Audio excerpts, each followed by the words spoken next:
In heat, silence, and fear, here are 3 real desert horrors.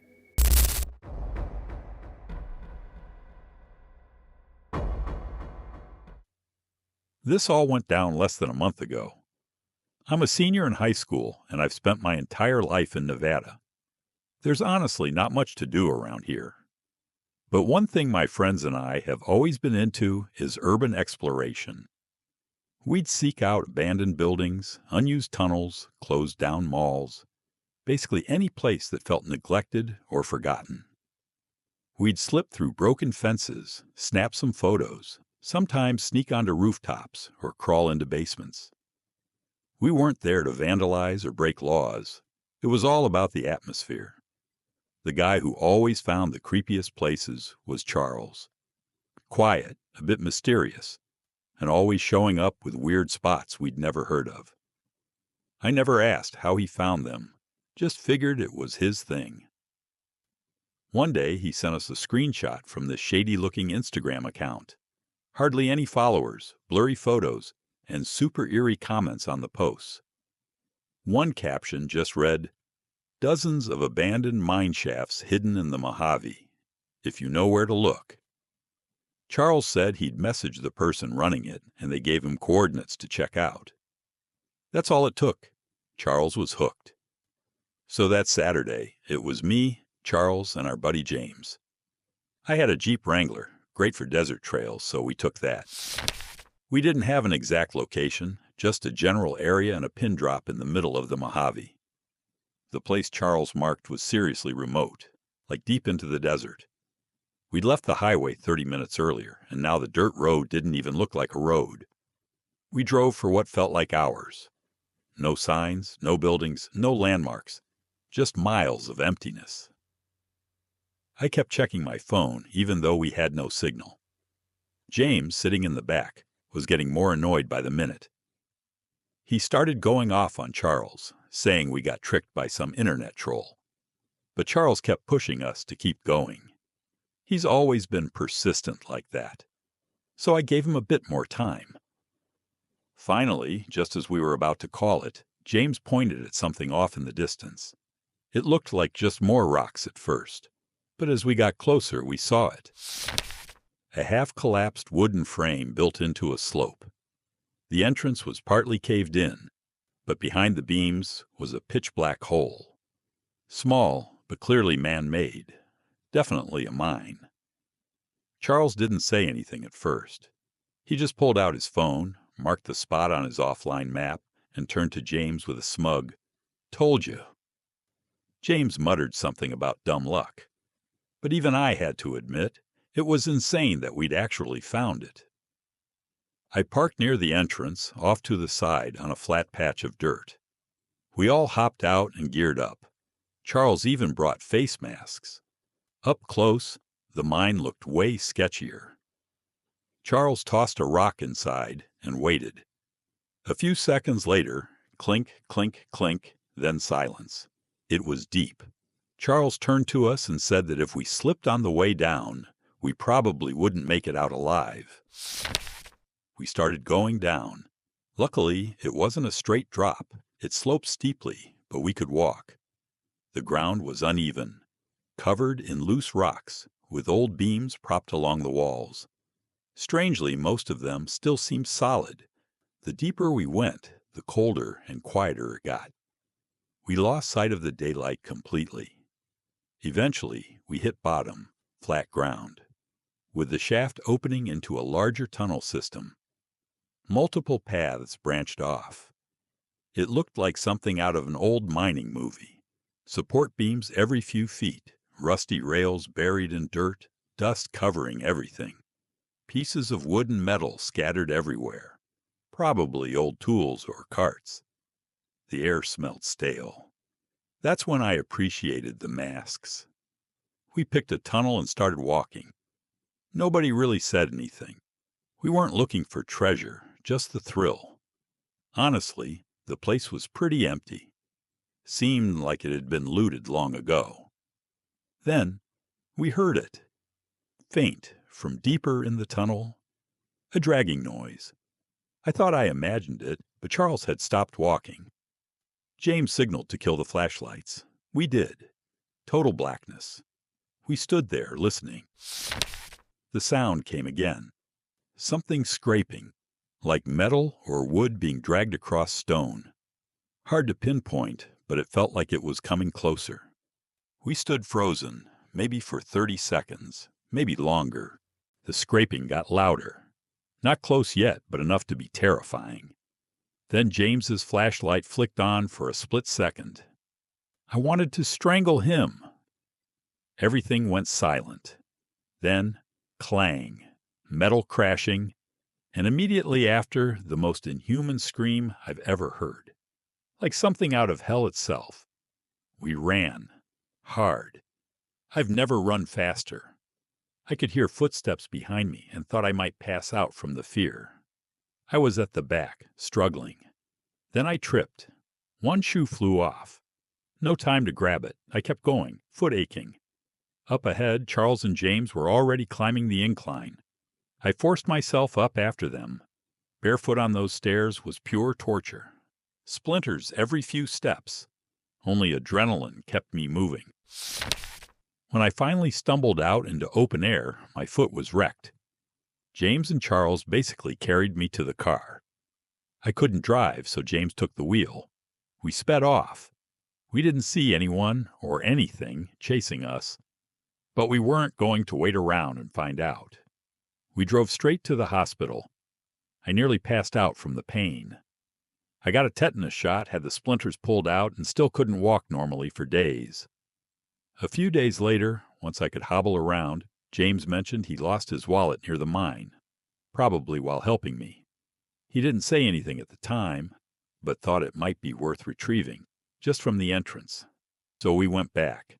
Same pin, no wallet. But we did find something, my shoe, sitting just a few feet from the entrance. I picked it up. It was shredded, like something had chewed it. Teeth marks, missing chunks. We left right after that. We still have no explanation. Maybe you think it was just a person. But who lives that deep underground with no food or light? Charles said the Instagram account never replied after he reached out again.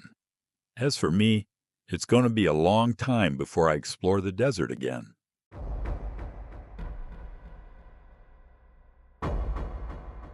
I've always been the outdoorsy type, rugged, independent, and most at peace when I'm in nature. For me, an ideal vacation means pitching a tent or casting a line, not lounging at a luxury resort. My girlfriend, Tiki, who I've been with for half a year now, is just as into the wilderness as I am. Honestly, that's probably one of the first things that brought us together. Not long ago, we decided to do something new, camp in the desert. We'd already explored forests, lakes, and mountain trails, but this dry, vast emptiness of the desert was a mystery to us both. It felt like a must-try adventure. Another big reason for choosing the desert? The stars. Tiki and I are obsessed with stargazing. Even early in our relationship, we drive beyond the city just to lie on the hood of the truck and watch the night sky in silence. We found a place online that was remote, legal for camping, and had no artificial light nearby, just land, fire pits, and the stars above. It sounded perfect. So we packed the truck and hit the road early Friday. The last stretch was an endless dirt road with no homes or other people in sight. Exactly what we were looking for. By the time we arrived, it was already late afternoon. The campsite was totally deserted, which was ideal. The first 2 nights were everything we wanted. Warm, sunny days, crisp nights, and skies so clear it felt unreal. We'd sit around the campfire, share drinks, pass a joint, talk nonsense, and lie under the stars. Being disconnected was exactly what we needed. And yeah, there was some playful time in the tent too, part of the charm. But both nights we heard something odd. It was distant, not close, a low, drawn-out moaning or howl. It didn't really sound human, more like some wild animal. The first night we paused and looked at each other. Tiki gave me that Did you hear that? Look, and I nodded. We laughed it off, guessing it was probably a coyote or a big cat. The second night, it happened again around the same time. We chalked it up to desert creatures. Unnerving, sure, but nothing serious. Then came the third night. I woke up to faint footsteps outside our tent. Slow, deliberate steps crunching on dry ground. My heart started racing. This wasn't an animal. It moved too deliberately. I didn't move a muscle. I wanted to grab the flashlight, to wake Tiki, but my body froze. I just lay there, listening. The steps stopped just a few feet from our tent. And then, nothing. Total silence. I stared up at the roof of the tent, waiting for anything. And then I heard it. A flick. That unmistakable sound of a lighter sparking. An orange glow lit up outside the tent wall, hovering at about waist height. It stayed steady for a second, then started moving gently, like someone was waving it. I was paralyzed. Then the flame grew. A lot. Whoever it was had lit something, maybe a torch, and just dropped it.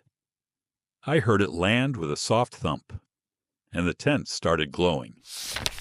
Heat hit us fast. It spread terrifyingly quick. That's when adrenaline finally broke my paralysis. I shook Tiki awake. She saw the fire, and we jumped into action, tossing our stuff outside. I don't even remember what we grabbed. We just ran. Tiki doused some flames with a water jug, while I stomped others. We managed to kill the fire, but half the tent was destroyed. I snatched the flashlight and searched the area for the person who tried to burn us alive, but there was no one. Just darkness. We packed fast. No more hesitation. We started walking toward what we thought was the truck, but it was pitch black with no landmarks. We were guessing. 10 minutes in, we realized we were lost. And then we heard it, that same eerie howl from the first 2 nights. But this time, it didn't stop. It just kept going. Long and agonizing, like something dying. Then another call, then another, all from behind us. Multiple. And they were getting closer. I didn't say a word, just grabbed Tiki's arm and walked faster. Miraculously, we found the truck. We tossed everything inside and peeled out of there. I couldn't drive too fast. The road was rough, and it was nearly impossible to see. But I didn't care. We needed to go. Eventually, we hit pavement again. I didn't slow down till we saw headlights from other cars. Tiki looked composed, but I could tell she was barely holding it together. I wasn't doing much better. We did call the police. We told them everything. But the only thing I keep thinking about is this. If I hadn't been such a light sleeper, we both might have died out there in the middle of nowhere.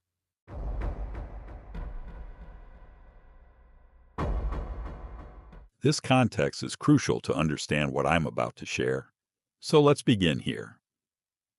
I've always had a slight unease when it came to my mom's past.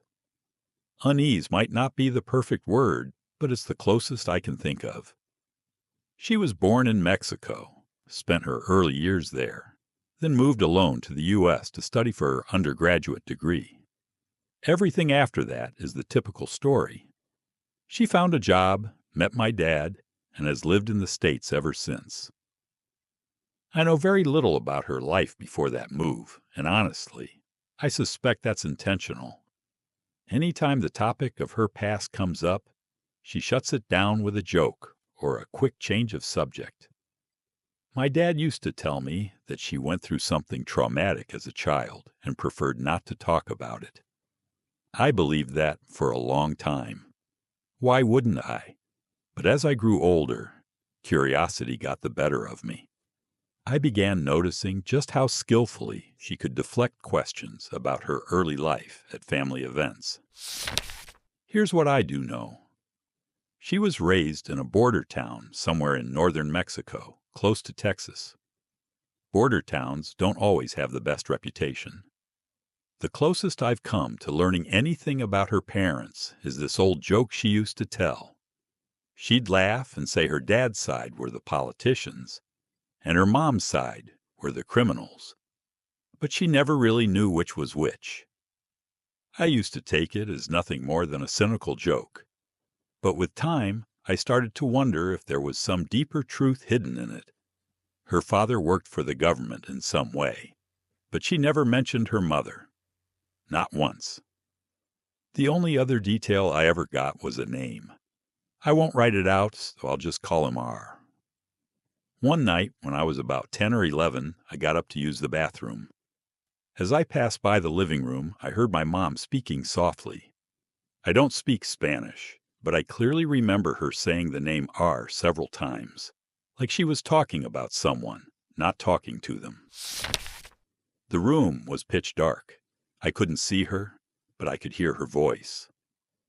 Even though it was just my mom, I was scared of the dark back then. So I flipped on the light. She didn't flinch or act surprised. It was almost like she knew I'd be there.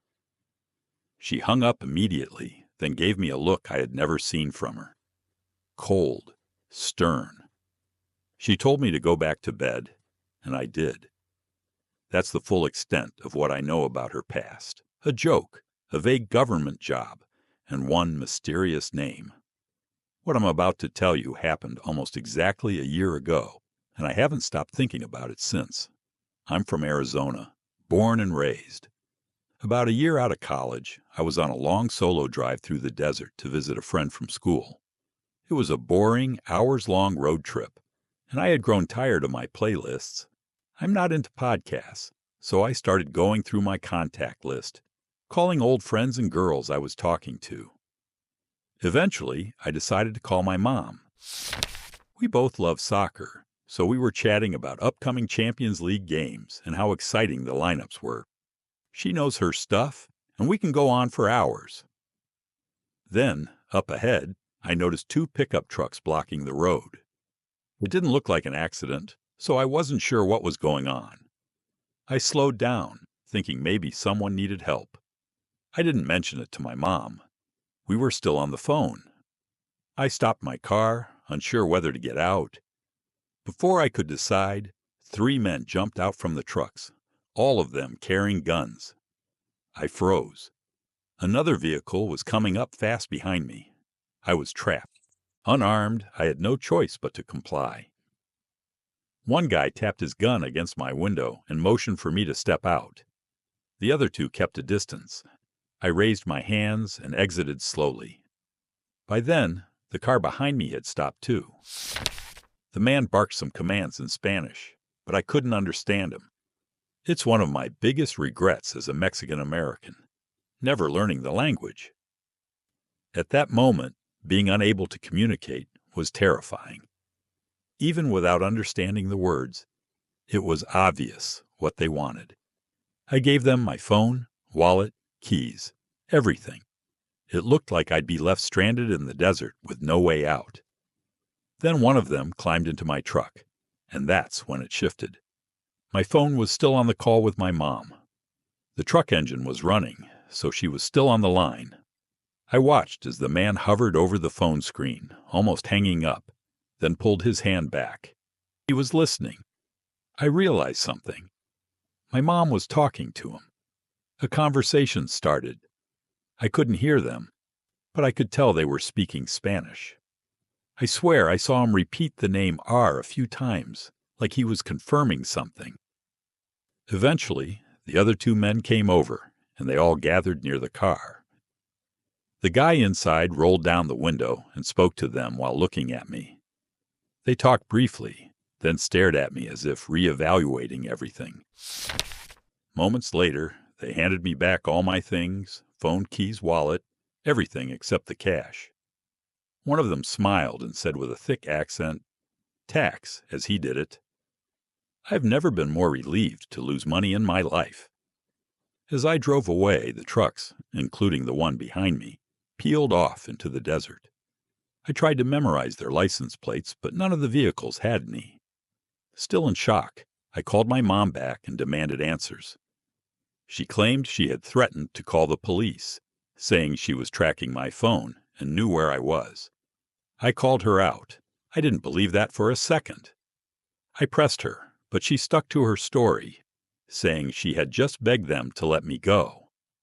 I didn't believe her. Still don't. But I had no choice but to accept it. She said she'd call the police. I drove the rest of the way in silence. For a long time, I forced myself to forget the whole thing. But lately, I can't. I'm starting to believe my mom might have had serious connections to some gang or cartel. And maybe, just maybe, those ties never really ended when she left Mexico. She knows I'm not dumb, but I don't know how much longer she plans to keep this act up. I've thought about asking her directly, but I'm scared. Scared of the answer. Scared of the world I might be stepping into.